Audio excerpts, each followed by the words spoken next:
जय छठी मैया।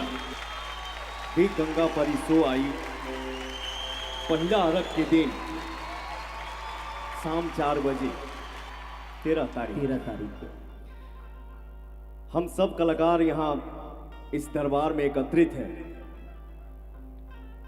हमारे छोट भाई हमें खेसारी भाई, मैं चाह रहा हूं कि मैं कुछ गुनगुनाऊं, उसको पूरा आप करें, क्योंकि मेरा भाई बोलेगा तो मुझे खुशी होगी। आपके आगे चलने के बाद पीछे चलने का काम नहीं करता है। वही बोला। जय हो। देखिए भाव का बात, देखिए हम लोग कलाकार हैं, कभी रुलाते हैं, मार खाई ला जा, मारी ला जा, कभी हंसाई ला जा, ना हंसाई जा तो फिर काम कैसे चली, ना घबरा जाए।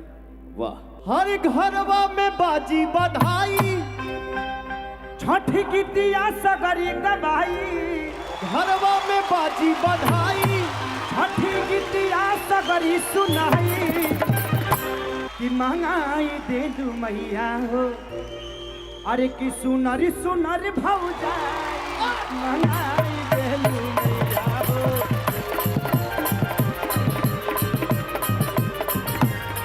घरवा में बाजी बधाई, छठी माई के गीतिया गवाई,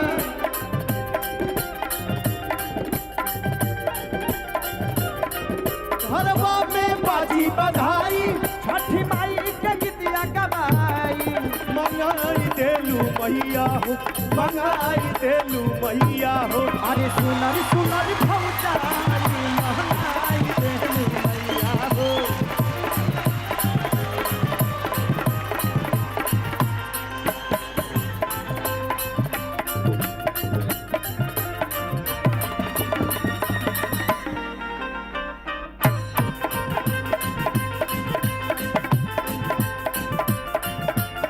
देखो ठगिया जागे घाट लागे लागे,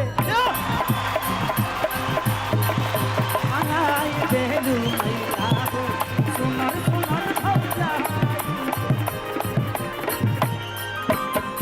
बहुते दिन पर होता छठी माई के बरतिया, छठी माई के